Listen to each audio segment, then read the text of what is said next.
Ya, untuk analisis kali ini menggunakan metode validitas reliabilitas, kemudian dilanjutkan dengan uji asumsi klasik dan regresi linear berganda. Yang pertama kita lakukan adalah persiapan datanya terlebih dahulu. Nanti bisa dibuka data yang ini, line 2707. Ini dibuka dulu.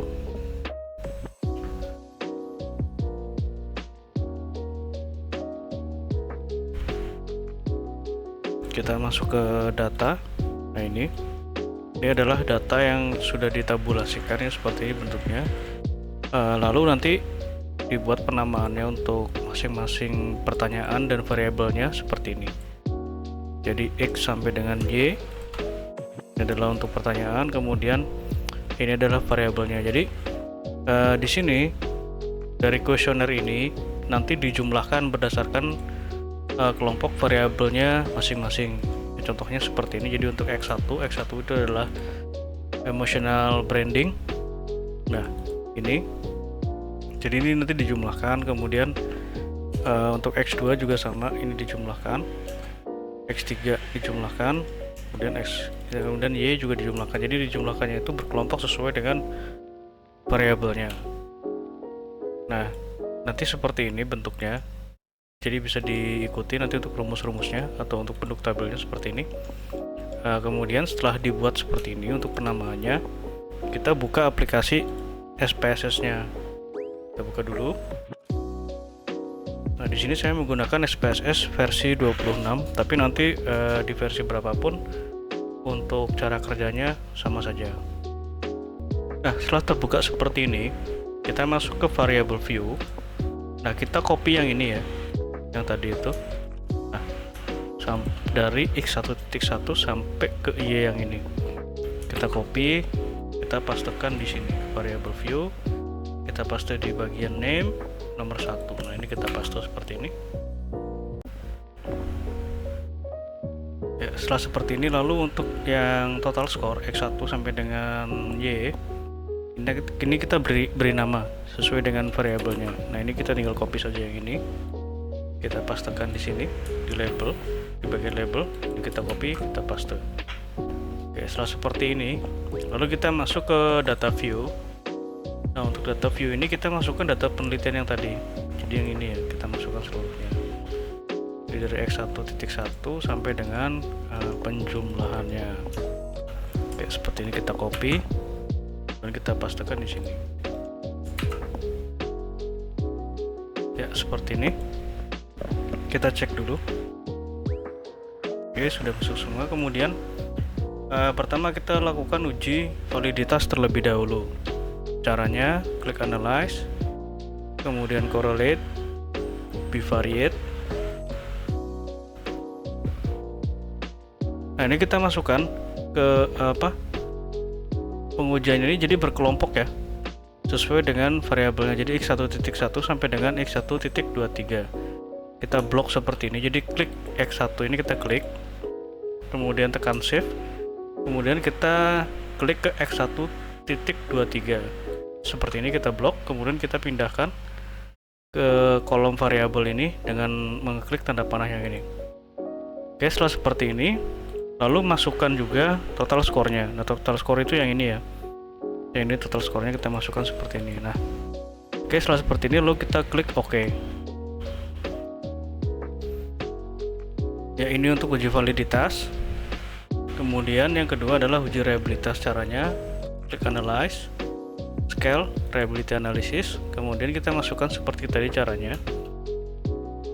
Ya, kita blok seperti ini, kita pindahkan ini ke kolom item dengan mengklik tombol panah yang ini. Nah, perbedaannya kalau uji validitas yang tadi itu kan menggunakan total score. Nah, untuk reliability analysis atau analisis reliabilitas ini tidak menggunakan total score. Jadi yang dimasukkan itu hanya kuesionernya saja, nilai dari kuesionernya saja seperti ini. Nah, setelah dipindahkan seperti ini, lalu kita klik OK. Nah, ini adalah hasil reliabilitasnya. Nah, ini kita lihat yang sudah diinterpretasikan saja, hasilnya sama saja.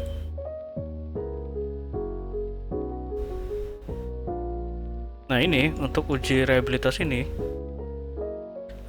ada dua nilai yang biasa digunakan, yaitu nilai dari percent correlation atau R, dan nilai seek to tell. Nah, seek to tell ini yang ini. Nah, nanti yang dilihat itu adalah nilai yang ini. Jadi nilai yang dikorelasikan ke total skornya. Nah, ini. Jadi nilai dari tabel yang paling ujung. Nah, ini. Nah, ini karena prosesnya sama saja, nanti saya contohkan ini untuk yang X1 saja. Jadi nanti untuk variabel X2, X3 dan Y untuk uji validitas reliabilitas nanti bisa diikuti karena caranya sama, tinggal diulang saja. Nah, kembali ke permasalahan tadi. Jadi di sini ada dua kriteria yang kita lihat. Jadi percent correlation dan seek to tell. Nah, ini nilai yang ujung ini. Nah, ini bisa dikatakan valid jika nilai dari R-nya ini lebih besar dari 0,361. 0,361 ini apa? Ini adalah R tabel. Nanti bisa di-download sendiri R tabelnya. Cuma di sini karena menggunakan SPSS, maka yang kita lihat itu hanya nilai seek-nya saja. Jadi seek to tell ini. Nah, ini adalah nilai seek to tell-nya adalah 0,00. Nah, ini dikatakan signifikan jika dikatakan valid jika nilai seek-nya itu di bawah 0,05. Nah, ini sudah di bawah 0,05, artinya bahwa item pertanyaan X1.1 ini adalah valid. Jadi seperti itu. Nah, kalau misalkan untuk menggunakan R juga bisa. Jadi kalau misalkan R-nya ini lebih besar, R hitung ini lebih besar dari tabel, maka dinyatakan valid. Cuma karena menggunakan SPSS, kita gunakan cara yang paling mudah saja, tinggal lihat nilai seek-nya. Ya, seperti itu untuk cara membacanya. Ini sudah saya buatkan rangkuman tabelnya. Kemudian untuk uji reliabilitas. Nah, untuk uji reliabilitas itu adalah yang ini, yang tadi itu. Nah, ini menggunakan nilai Cronbach alpha. Nah, Cronbach alpha ini. Nah, Cronbach alpha ini dikatakan reliable jika nilainya itu di atas 0,60. Nah, kita bisa lihat untuk variabel X1 ini memiliki nilai Cronbach alpha sebesar 0,933. Lebih besar dari 0,60, maka dinyatakan untuk variabel X1 ini reliable. Nah, seperti ini. Nah, untuk cara pengujiannya nanti yang lain juga sama. Di sini kita bisa lihat untuk nilai seek-nya ini seluruh variabelnya, seluruh variabel dari pertanyaan-pertanyaan ini sudah di bawah 0,5 semua. 0,05 semua. Jadi item pertanyaan ini dikatakan valid. Kemudian untuk Cronbach alpha untuk nilai dari reliabilitasnya ini seluruhnya sudah di atas 0,60. Jadi dinyatakan reliable. Jadi untuk pengujian validitas reliabilitas ini tidak ada masalah ya, karena semua item pertanyaan dan variabelnya dinyatakan valid dan reliable. Nah, kemudian yang kedua adalah uji regresi dan asumsi klasik. Di sini kita akan melakukan uji asumsi klasik sekaligus dengan regresi. Oke, caranya kita kembali ke data yang tadi. Nah, ini klik analyze, regression, linear. Nah, kita masukkan di sini. Kita masukkan Y ini ke kolom dependent. Kemudian X1 sampai dengan X3 kita blok seperti ini, masukkan ke dalam kolom independent. Nah, seperti ini. Lalu kemudian klik statistik. Kita centang collinearity diagnostic dan Debye Weston. Continue. Plots, kita masukkan zip rate ini ke dalam X. Nah, seperti ini. S-receipt ini ke dalam Y. Kemudian kita centang histogram dan normal probability plot. Kemudian continue, save, kita centang unstandardized, continue, option, style dan bootstrap kita biarkan tidak usah diapa-apakan ya. Nah, setelah seperti ini kita klik OK.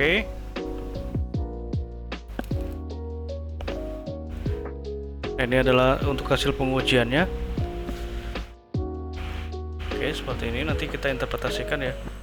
Kita lanjutkan dulu untuk pengujian asumsi klasik yang lainnya. Nah, setelah seperti ini kita lakukan uji normalitas. Caranya klik analyze, non parametric test, legacy dialog, one sample KS. Ya, di sini nanti akan muncul variabel unstandardized ini, yang paling ujung paling bawah. Kita scroll paling bawah, nanti muncul unstandardized. Kita pindahkan ke tabel variable list. Nah, seperti ini. Kemudian exact, kita centang Monte Carlo, continue, OK. Nah, Monte Carlo ini bertujuan untuk uji alternatifnya. Jadi jika nilai asymmetric to tilde ini lebih besar dari 0,05, maka dinyatakan data penelitian itu terdistribusi normal. Begitu juga dengan Monte Carlo sig. Jadi Monte Carlo dan asymmetric ini, jika salah satu atau keduanya itu memiliki nilai di atas 0,05, maka data penelitian dinyatakan terdistribusi normal. Oke, kita lanjut lagi ke untuk pengujian heteroskedastisitas. Nah, untuk pengujian heteroskedastisitas pertama kita transformasi dulu nilai dari absolute residual. Nah, ini residual ini menjadi nilai absolute residual. Caranya klik transform, compute variable. Nah, pada target variable ini kita klik ABS res. Ini artinya adalah absolute residual. Kemudian pada numeric expression kita klik di sini. Pada function group kita klik all, kemudian pilih ABS, double klik seperti ini. Kemudian unstandardized kita double klik. Nah, seperti ini jadinya. Kemudian kita klik OK. Nah, muncul di sini notifikasi kalau transformasi dari residual menjadi absolute residual itu sudah dilakukan. Nah, kemudian untuk pengujian heteroskedastisitas itu caranya sama dengan regresi linear berganda. Namun di sini ada beberapa perbedaannya. Jadi kita klik analyze, regression linear. Kita reset terlebih dahulu. Kita masukkan lagi X1 dengan X3 ke dalam independent.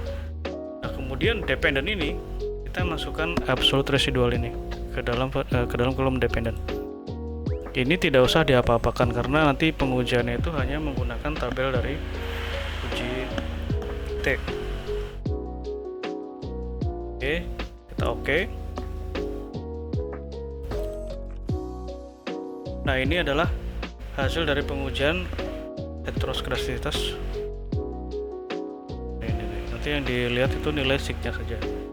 Nah, supaya tidak tertukar dengan uji regresi linear berganda di atas, kita di sini double klik, kita beri nama seperti ini, heteros. Nah, seperti ini. Lalu hasil analisis ini bisa kita copy seperti ini. Kita copy yang penting-penting saja. Ya, nanti yang di copy itu adalah model summary, ANOVA, koefisien, kemudian ini one sample Kolmogorov-Smirnov untuk uji normalitas, kemudian tabel heteroskedastisitas kita copy seperti ini, lalu kita paste di Microsoft Excel supaya lebih mudah untuk kita interpretasikan. Nah, seperti ini. Nah, ini adalah interpretasi yang sudah saya buat. Jadi untuk interpretasi ini tujuannya adalah untuk menyederhanakan data yang dari tabel ini, karena tidak semua dari data ini tuh dipakai. Kalau misalkan seperti ini langsung di copy ya bisa, cuma nanti akan bingung sendiri mana variabel mana indikator yang digunakan. Itu seperti itu. Nah, di sini ada beberapa pengujian untuk asumsi klasik. Yang pertama itu adalah autokorelasi. Autokorelasi ini untuk membandingkan nilai DU Dubin-Weston ya, untuk membandingkan nilai Dubin-Weston terhadap 4 min DU dan nilai DU. Nah, ini nanti untuk DU ini bisa dilihat di sini sudah saya screenshotkan tabelnya. Jadi DL itu adalah D lower, ini yang ini, D ada D upper. Nah, ini nanti tinggal di sini kita copy pindah ke sini, kemudian 4 min DU ini. Jadi ini 4 dikurangi DU, hasilnya adalah ini. Nah, ini dikatakan tidak terjadi autokorelasi jika nilai Dubin-Weston ini lebih besar dari DU dan lebih kecil dari 4 min DU. Nah, ini nilainya adalah 2,047, jadi lebih besar dari DU dan lebih kecil dari 4 min DU. Jadi tidak terjadi autokorelasi. Kemudian untuk multikolaritas, ini kita lihat adalah nilai dari VIF-nya. VIF itu yang ini. Nah, ini adalah nilai VIF-nya. Nah, untuk VIF ini harus lebih kecil dari 10. Nah, ini kita bisa lihat kalau seluruh variabelnya ini memiliki nilai VIF lebih kecil dari 10, maka tidak terjadi gejala gejala multikolonialitas. Kemudian untuk normalitas seperti yang saya jelaskan tadi, ada dua di sini, ada Kolmogorov dan Monte Carlo. Jadi kalau misalkan salah satu atau kedua nilai ini itu sudah di atas 0,5 maka terdistribusi normal. Nah, kemudian untuk uji heteroskedasitas untuk metode Geiser, yang kita hitung atau yang kita perhatikan adalah nilai signya saja.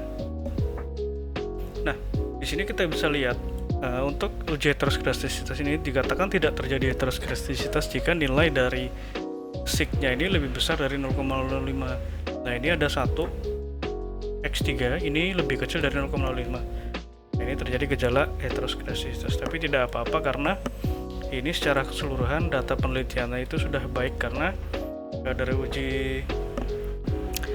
validitas reliabilitas ini sudah memenuhi secara keseluruhan. Kemudian untuk asumsi klasik juga sudah dapat dikatakan baik ya, seperti itu untuk asumsi klasik. Kemudian kita lihat pengujian regresi linear berganda. Nah, untuk regresi linear berganda ini yang pertama kita lihat adalah nilai dari R-square. Nah, untuk R-square ini untuk melihat seberapa besar pengaruhnya variabel X1, X2, X3 terhadap Y. Nah, nilainya adalah 0,758, artinya variabel X1, X2, X3 itu mempengaruhi variabel Y sebesar 75,8%. Dan sisanya 0,24 ini 24,2% ini dipengaruhi oleh variabel lain di luar dari model penelitian. Untuk lebih jelasnya nanti bisa dilihat dari interpretasi yang saya buat di file Microsoft Word. Nah, kemudian selanjutnya adalah uji F. Uji F ini untuk melihat signifikasi pengaruh variabel X1, X2, X3 terhadap Y. Nah, untuk F ini, jadi yang dilihat itu adalah nilai signya saja.